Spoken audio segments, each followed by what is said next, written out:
जो अडथळा या ठिकाणी तुकोबरा म्हणतात हरिनामाला येत असेल त्याला सगळ्याला आग लागू दे. बघा ना कुंती मातेचं जीवन, राज्य मिळालं महाराज कुंतीला, पण धर्माचा राज्याभिषेक झाल्याच्या नंतर भगवंत म्हणतात आता गेलं पाहिजे द्वारकेला.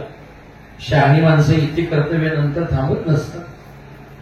धर्मराजाचा राज्याभिषेक झाला आणि भगवंत आता द्वारकेला जाणार आहे. कुंती मातेला कळालं. कुंती माता ज्या रस्त्यानं केशवाचा रथ जाणार आहे त्या रस्त्याला येऊन वगैरे जोडलेली. भगवंत रथारूढ होऊन द्वारकेकडे निघालेले आणि समोर पाहतात तर कुंती माता राजमाता, धर्माचा राज्याभिषेक झालेला राजमाता असणारी कुंती या ठिकाणी भगवंताच्या रथाकडे येणाऱ्या दिशेने हात जोडलेले आणि दिनपणे उभी आहे. भगवंताने लांबूनच पाहिलं, उडी टाकली, जाऊन दर्शन घेतलं. आणि आत्या मानायची भगवंत आत्या होते कुंती. बुवा आत्या काय झालं? राजमाता आहेत आपण, रस्त्यावर उभा राहावं. आज का चिन्ह चेहरा असावा? असं कोणतं संकट आहे? असं काय घडलंय की जीवनामध्ये या ठिकाणी तो दुःखी व्हावं? सांग बरं काय. कुंती माता गळगळा देवा, माझी मुलं राजे झाली ना, आम्हाला राज्य मिळालं म्हणून तू चाललास, आम्ही सुखी झालो, आम्हाला सगळं मिळालं असं समजून तू निघालास. काय उत्तर आहे आमच्याकडे? त्या समाजाने निंद ठरवले ना आमचं जीवन, तू स्वीकारलं म्हणून वंदनीय आहे. तुझ्यामुळं आज हा सगळा समाज आम्हाला नमस्कार करत असला की माझ्या घरच्याच माणसाने माझ्या वधूला दरभरात उडत आणलं. तो होता म्हणून लाजला. लहानपणीच माझी मुलं विष पाजून मारले असते त्या कौरवांनी, तो होता म्हणून राहील. केशवा तू सगळे उणीव दूर केले. ज्या ज्यावेळी संकट आलं त्या त्यावेळी तू उपस्थित होता, आमच्या जवळच होता. कधी आम्हाला सोडून गेला? द्वारकेचा राणा पांडवा घरी सतत आमच्या घरी राहा. तू जवळ होतास ना, अखंड वनवास मिळाला पण त्याचं काही वाटलं नाही. तू होता म्हणून या ठिकाणी आमच्या जीवनाला अर्थ आहे, होता आहे. पण आता सुख मिळालं, राज्य मिळालं, माझ्या मुलांचा राज्याभिषेक झाला आणि तू जर निघून जात असशील ना तर या सगळ्या राज्याला आग लागतो. आगी लागत या सुखा,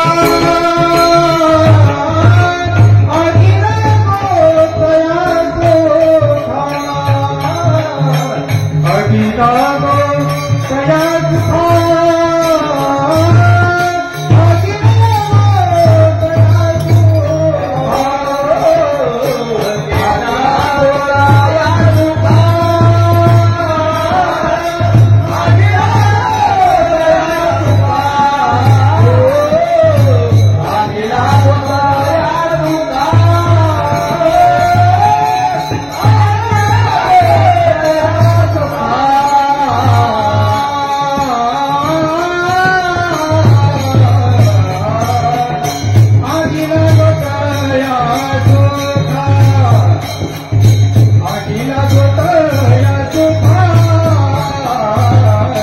आगी लागत या सुखा,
असेलही ते राज्य मौलिक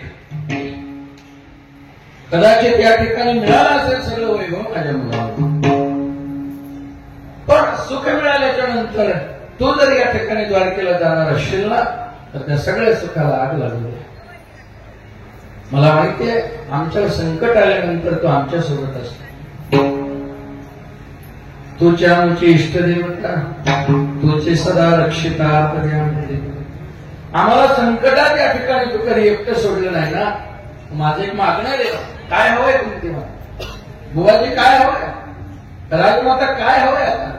काही नाही, माझ्या वाट्याला पुन्हा ती सगळी दुःख दे, पुन्हा माझ्या वाट्याला सगळी संकट आली, सगळी संकट आली तरी चालते, हे राज्य मला नको, हे वैभव मला नको, काहीच नको. का? तू दूर जात असशील तर त्या सुखाला आग लागले, जवळ राहत असशील तर ते संकट मला ते अभंगाच्या दुसऱ्या मधवात काळी